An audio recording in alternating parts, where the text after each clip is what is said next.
Hello everyone, आप सबका स्वागत है। आज का वीडियो बहुत इम्पॉर्टेंट है, बट अनफॉर्चुनेटली मेरा ट्राइपॉड जो है वो टूट गया है और मुझे पता है कि ये वीडियो थोड़ा लंबा होने वाला है, तो मेरा हाथ ज़रूर दुखने वाला है जब मैं इसे बना रही हूँ।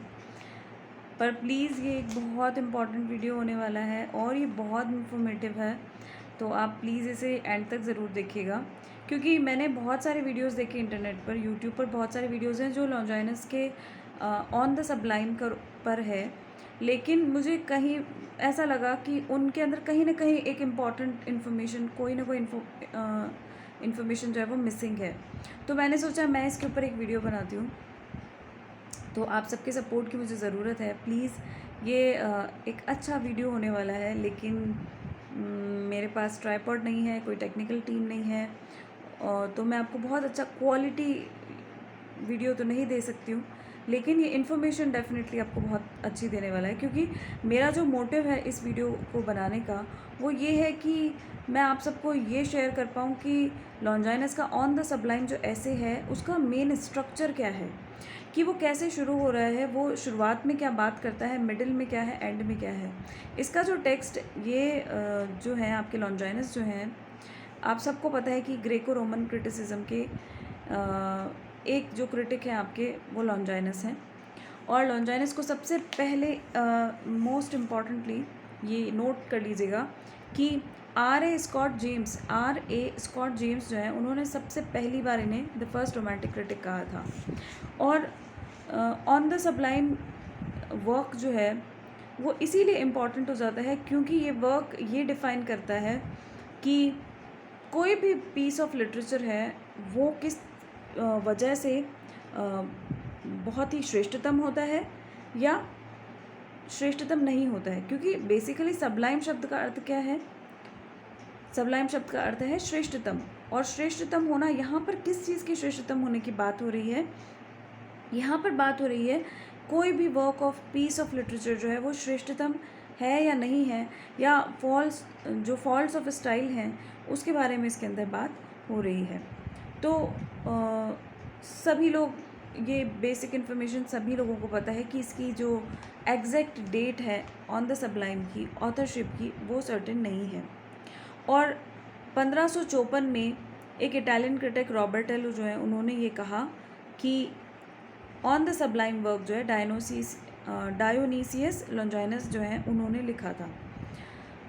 ये वर्क एपिसलरी फॉर्म में लिखा गया है। एपिसलरी यानी पत्र के माध्यम से, क्योंकि लॉन्जाइनस ने अपने दोस्त टेरेंशियनस को एड्रेस करके ये वर्क लिखा था, इसलिए ये एपिसलरी फॉर्म में है। और इसका स्टार्ट भी टेरेंशियनस के साथ में है और एंड भी।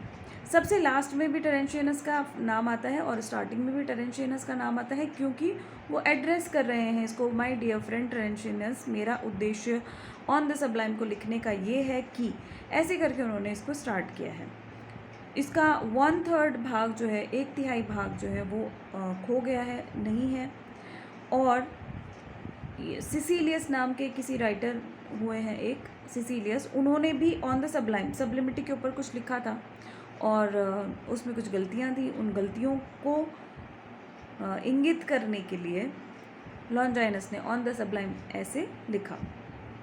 मैं अब चलती हूँ सीधे इस लॉन्जाइनस के ऑन द सबलाइम के टेक्स्ट के ऊपर।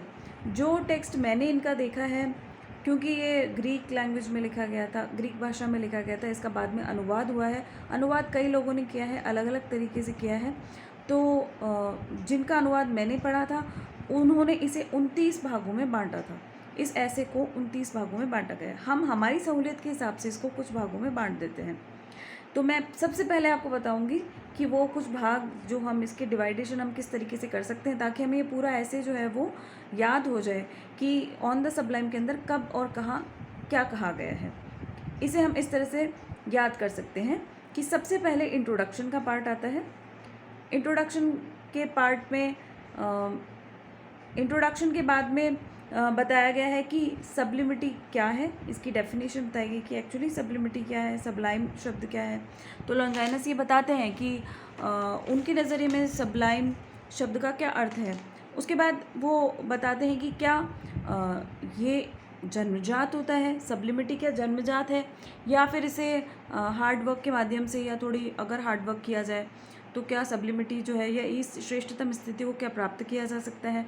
फिर अगला पॉइंट आता है इसमें कि कुछ राइटिंग स्टाइल की फॉल्ट्स क्या हैं, क्या फॉल्ट्स हैं ऐसी जिसकी वजह से कोई भी वर्क जो है, work of peace of literature जो है वो सबलाइम नहीं कहलाता है।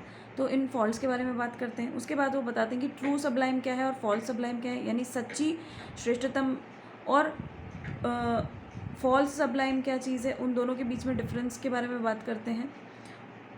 और अगला बिंदु भाग जिसे हम ये सारे जो पॉइंट्स हैं इनको मैं सेक्शंस को आगे आपको एक्सप्लेन करूँगी। मैं सिर्फ आपको याद करने के लिए बता रही हूँ कि आप इस तरह से इनको डिवाइड कर सकते हो और आप इन्हें याद कर सकते हो कि सबसे पहले इंट्रोडक्शन है, इंट्रोडक्शन के बाद में सब्लिमिटी की डेफिनेशन दी गई है। उसके बाद में ये बताया गया है कि आर्ट जो है वो क्या सब्लिमिटी को डेवलप किया जाता है आर्ट मेहनत के माध्यम से या फिर ये जन्मजात गुण होता है। उसके बाद में ये कि क्या स्टाइल की क्या फॉल्ट्स होती हैं, क्या खामियां हैं स्टाइल की जिसकी वजह से कोई वर्क ऑफ लिटरेचर जो है वो नहीं माना जाता है, और ट्रू और फॉल्स सबलाइम के अंदर क्या डिफरेंस होता है, और सब्लिमिटी के सोर्सेज, 5 सोर्सेज ऑफ सब्लिमिटी बताए गए हैं, 5 सोर्सेज ऑफ सब्लिमिटी जिनके बारे में हम आगे पढ़ेंगे। तो इंट्रोडक्शन में क्या है, इंट्रोडक्शन में अभी हम डिटेल में जा रहे हैं। तो इंट्रोडक्शन में इन्होंने बताया, लॉन्जाइनस ने अपने मित्र टेरेंशियनस को एड्रेस करके कि सिसिलियस ने एक वर्क लिखा था सब्लिमिटी के ऊपर, लेकिन उसमें कुछ फॉल्ट्स थी, उसमें कुछ मिस्टेक्स थी, और उन्हीं को इंगित करने के लिए मैं अब अपना एक इसी टॉपिक के ऊपर अपना एक ऐसे लिख रहा हूँ। उसके बाद नेक्स्ट में उन्होंने सब्लिमिटी को डिफ़ाइन किया है। अगले सेक्शन में हम ये डिवाइडेशन हमारा है, हम इसको डिवाइड कर रहे हैं ताकि हमें याद रहे स्ट्रक्चर कि ऐसे के अंदर कब क्या क्या हो रहा है। तो जब उन्होंने टेरेंशियनस को एड्रेस किया उसके बाद उन्होंने उसकी परिभाषा बताई है कि सब्लिमिटी क्या है, और सब्लिमिटी उनके हिसाब से लॉफ्टीनेस और एक्सीलेंस ऑफ लैंग्वेज है, यानी भाषा की उच्चतम स्थिति, कि भाषा की वो उच्चतम स्थिति जिसकी वजह से कोई पोएट महान हुआ, कोई पोएट नहीं महान हो सका, वो उन्होंने बताया है कि सबलाइम का अर्थ है एक भाषागत उच्चतम स्थिति होना। उसके बाद वो बात करते हैं कि क्या आर्ट के माध्यम से यानी मेहनत के द्वारा क्या सब्लिमिटी को प्राप्त किया जा सकता है। तो वो कहते हैं कि हाँ बिल्कुल मेहनत के द्वारा किया जा सकता है, लेकिन सब्लिमिटी के 5 सोर्सेज हैं, उन 5 सोर्स में से जो 2 सोर्स हैं, स्टार्टिंग के 2 बिंदु हैं, वो हर व्यक्ति के अंदर जन्मजात होते हैं, और बाकी के 3 बिंदुओं को वो मेहनत करके प्राप्त कर सकता है।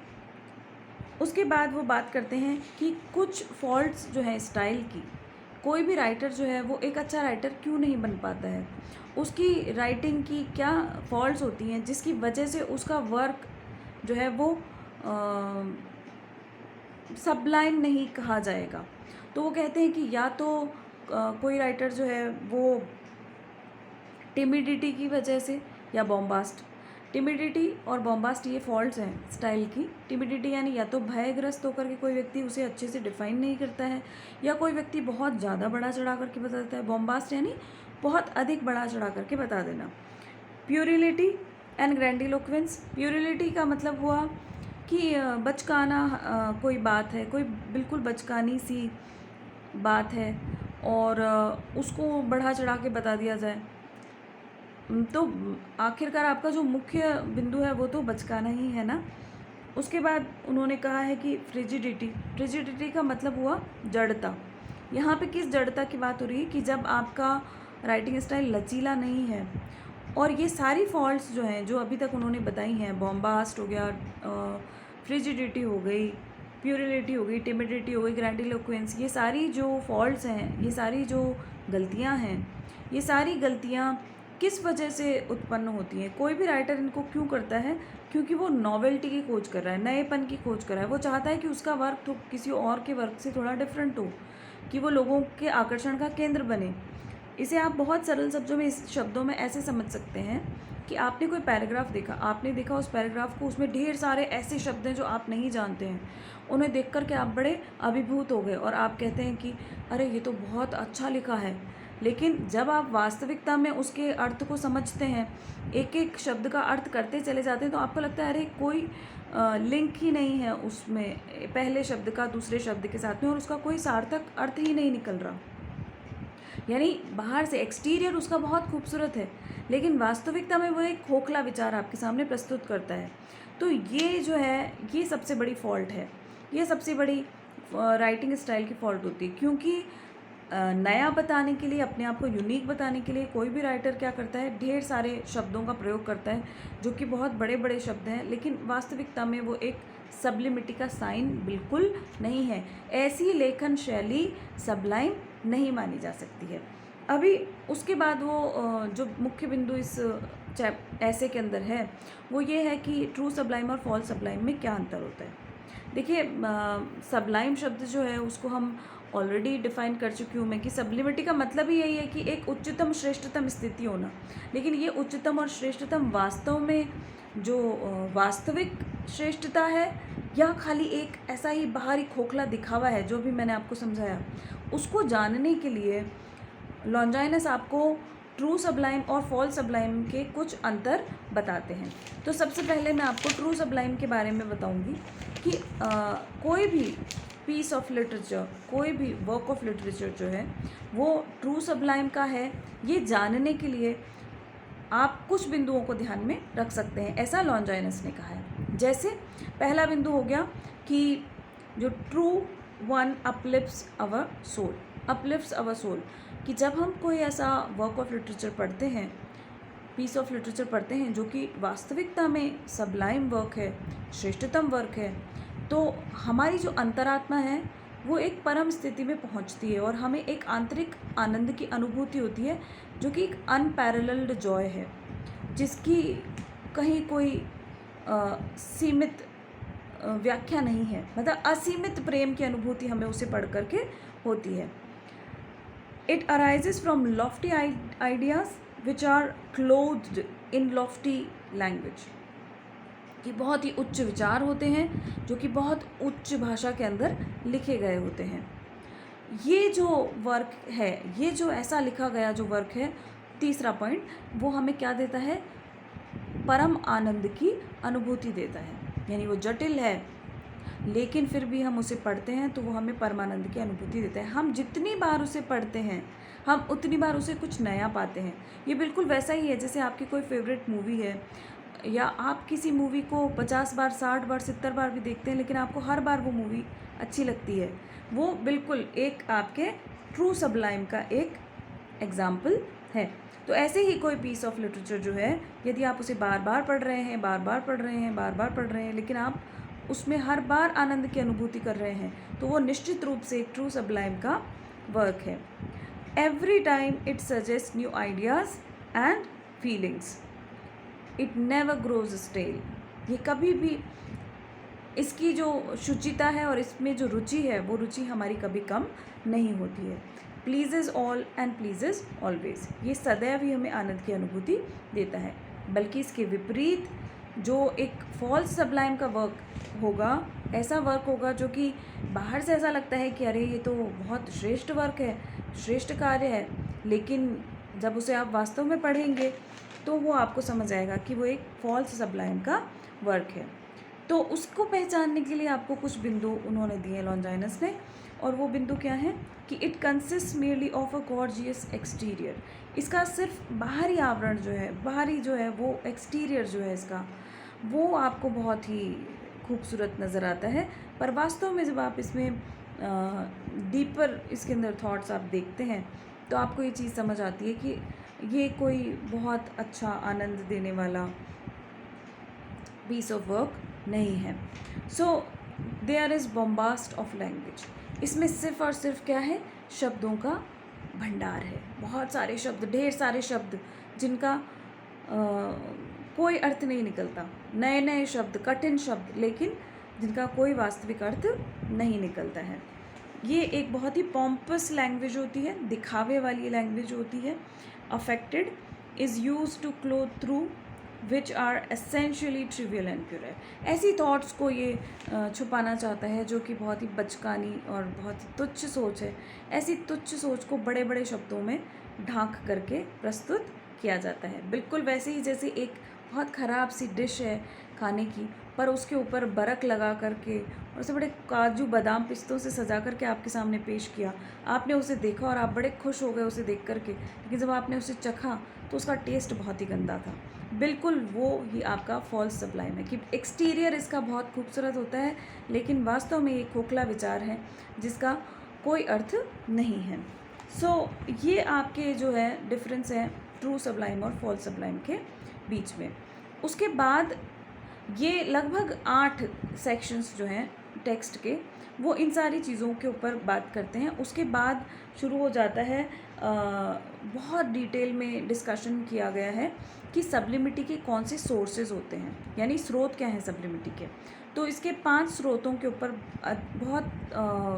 बहुत गहन चिंतन जो है वो किया गया है ऑन द सब्लाइम के अंदर, ऐसे के अंदर। और 5 सोर्सेज ऑफ सब्लिमिटी जो हैं वो बताए गए हैं। उसमें से पहला है ग्रैंडियर ऑफ थॉट, या आप उसे कह सकते हैं ग्रेटनेस ऑफ थॉट भी बोल सकते हैं। दूसरा है पैशनेट लैंग्वेज, पैशनेट लैंग्वेज भी आप उसे बोल सकते हैं, या फिर आप बोल सकते हैं स्ट्रॉन्ग एंड इंस्पायर्ड पैशन, क्योंकि ये ग्रीक से ट्रांसलेटेड है तो अलग अलग ट्रांसलेशंस में इन बिंदु थोड़े से डिफ़र कर सकते हैं, लेकिन इनका अर्थ एक ही है। यानी सबसे पहला हो गया ग्रैंडियर ऑफ थॉट, दूसरा हो गया आपका पैशनेट लैंग्वेज, तीसरा फिगर ऑफ स्पीचेस है। फिगर ऑफ स्पीचेस को उन्होंने 2 भागों में विभाजित किया है, figure of speeches of thought and figure of speeches of language. उसके बाद चौथा बिंदु जो है या स्रोत है आपका सब्लिमिटी का, वो है नोबल डिक्शन। और 5वां है डिग्निफाइड एलिवेटेड कॉम्पोजिशन, जिसे आप एक और तरीके से बोल सकते हैं हारमोनियस सेंटेंस कंस्ट्रक्शन। तो ये 5 बिंदु जो हैं आपके सब्लिमिटी के स्रोत हैं, सोर्सेज ऑफ सब्लिमिटी हैं। इन्हें फिर उन्होंने और डिटेल में समझाया हुआ है, बहुत डिटेल में, बहुत खूबसूरती के साथ बताया है। तो सबसे पहला बिंदु है grandeur of thought. Grandeur of thought या ग्रेटनेस ऑफ थॉट को उन्होंने आगे मैं बहुत जल्दी से जिस्ट में बताऊंगी, क्योंकि मैं आपको बता चुकी हूँ कि मेरा ट्राइपॉड टूट गया है, तो मैं एक हाथ से मैंने ये फ़ोन पकड़ा है और मेरा हाथ अब दर्द करने लगा है। तो मैं बहुत जल्दी से आपको बता देती हूँ, और वीडियो भी बहुत लंबा हो जाएगा। तो पॉइंट्स क्या हैं ग्रैंडियर ऑफ थॉट के, तो आप लिख लीजिए कि greatness of soul, selection of subject matter, amplification, imitating the greater authors of the past. एक चीज़ मैं आपको बताना सच में भूल गई, जो मैं यहाँ बताना चाहूँगी कि पूरे टेक्स्ट के अंदर 50 से भी ज़्यादा इम्पॉर्टेंट एंशियंट राइटर्स को वो मेंशन करता है। होमर वगैरह सब, होमर की ओडिसी वगैरह सभी को उसने मेंशन किया है लॉन्जाइनस ने। तो it's an important point here. Amplification, imitation of the great authors of the past, then proper use of visual imagery, then B section है इसका, जो सेकंड पॉइंट है वो है आपका पैशनेट लैंग्वेज। पैशनेट लैंग्वेज वाला जो पार्ट है वो मिसिंग है। ये मैं ऑलरेडी बता चुकी हूँ आपको कि 1/3 पार्ट जो है इसका वो खो गया है आपके ऑन द सब्लाइम का। तो ये जो सेकंड वाला जो आपका ग्रैंडियर ऑफ थॉट के बाद वाला जो स्रोत आता है, जो सोर्स ऑफ सब्लिमिटी है, पैशनेट लैंग्वेज, ये मिसिंग है। तीसरा है फिगर ऑफ स्पीच, और इसमें वो बहुत सारी फिगर ऑफ स्पीचेस के बारे में बात करते हैं। Apostrophe, rhetorical questions, asyndeton, combination of words and figures, hyperbaton, then singulars and plurals और उनके कैसे यूजेस हैं, प्रेजेंट टेंस के लिए पास्ट टेंस का यूज़ कैसे होता है, वाइस वर्सा, ऐसी बहुत सारी चीज़ें जो हैं वो उसमें बात की गई है। उसके बाद आता है चौथा सब्लिमिटी का जो सोर्स है वो है आपका noble diction. Noble diction, diction शब्द जो है वो डिक्शनरी शब्द आपका डिक्शन से बना है। इसका अर्थ है शब्दकोश, भाषा, कि किस तरीके से एक बहुत ही आपकी वर्ड्स जो हैं, आपके वर्ड्स की पावर क्या है और वो कैसे उन्होंने उसके अंदर यूज़ किया है, ये वो डिफ़ाइन करते हैं। उसके बाद लास्ट वाला जो आपका सोर्स ऑफ सब्लिमिटी है वो है harmonious sentence construction. Harmonious sentence construction में भी वो ये बताते हैं कि किस तरह से आपको प्रॉपर अरेंजमेंट ऑफ वर्ड्स करना चाहिए, बहुत ही हारमोनियस होना चाहिए, रिदमिकल होना चाहिए। और sublime writing is neither too brief not too long, ऐसा वो कहते हैं कि जब आप सब्लाइम राइटिंग कर रहे हैं वो ना बहुत छोटी होती है ना बहुत बड़ी होती है, और इसके अंदर जो सॉर्डेड लैंग्वेज है उसे हमेशा अवॉइड किया जाता है। तो होपफुली मैं आप लोगों को एक अच्छा वीडियो दे पाई हूँ। हालांकि मेरे पास में कोई टेक्निकल टीम नहीं है कि मैं आपको एक बहुत अच्छा वीडियो दे सकूँ जो कि आपको साथ साथ में ये भी बताता चला जाए, पॉइंट्स भी दिखाता जाए। ना मेरे पास इतना टाइम होता है कि मैं बैठ कर के मेरे वीडियोस एडिट कर पाऊँ। So I am really really sorry for that, but please please please इस वीडियो को देखिए, ये बहुत इन्फॉर्मेटिव है ना। आई होप ये आपको बहुत अच्छे से समझा पाएगा कि आपका जो ऑन द सबलाइम जो चैप्टर है उसका क्या स्ट्रक्चर है, कैसे वो शुरू होता है। इसे आप बिल्कुल आपके दिमाग में बैठ जाएगा ये पूरा का पूरा चैप्टर, कि स्टार्टिंग में इसमें इंट्रोडक्शन है जिसमें टेरेंशियस वो सिसिलियस के बारे में बात करते हैं। उसके बाद वो बताते हैं कि आपके सब्लिमिटी की डेफिनेशन क्या है, वो बताते हैं कि क्या सब्लिमिटी को आर्ट के माध्यम से अक्वायर किया जा सकता है। फिर वो बताते हैं कि हमारी स्टाइल के डिफ़ेक्ट्स क्या हैं, किन स्टाइलिस्टिक डिफ़ेक्ट्स की वजह से कोई वर्क ऑफ आर्ट जो है वो सबलाइम की श्रेणी में आता है या नहीं आता है। फिर उन्होंने 2 डिफरेंसेस बताए हैं कि ट्रू सबलाइम क्या है और फॉल्स सबलाइम क्या है। और सबसे लास्ट में जो है सबसे मुख्य बिंदु आते हैं, 5 मुख्य बिंदु आते हैं जो कि ट्रू सबलाइम के 5 स्रोत हैं, सोर्सेज ऑफ ट्रू सबलाइम हैं, और उन 5 के बारे में हम बात कर चुके हैं। तो आई होप ये अच्छा बना होगा वीडियो और आपके लिए हेल्पफुल होगा। ये एक अनकट वीडियो है, और बिकॉज़ एज आई सेड कि मैं नहीं कर पाती हूँ एडिटिंग्स वगैरह, तो क्योंकि मुझे बैठना पड़ता है और टाइम देना होता है, इतना समय मेरे पास होता नहीं है। पर आप इस वीडियो को देखें और समझें और कमेंट सेक्शन में ज़रूर बताएं कि ये आपके लिए कैसा रहा है। And please share and subscribe, क्योंकि मेरे जो सब्सक्राइबर्स हैं वो मेरे चैनल को देख नहीं रहे हैं, और जो लोग देख रहे हैं वो मेरे सब्सक्राइबर्स नहीं हैं। तो जो देख रहे हैं प्लीज़ सब्सक्राइब कीजिए, और जो सब्सक्राइबर्स हैं वो प्लीज़ इसे देखिए, और बेल आइकन पे ज़रूर आप लोग क्लिक कीजिए, ताकि आपको जब भी मैं कोई नया वीडियो अपलोड करूँ तो उसका आपको नोटिफिकेशन आ जाए और आप उसे देख पाएँ। So thank you so much for listening to me for so long, and bye bye and take care.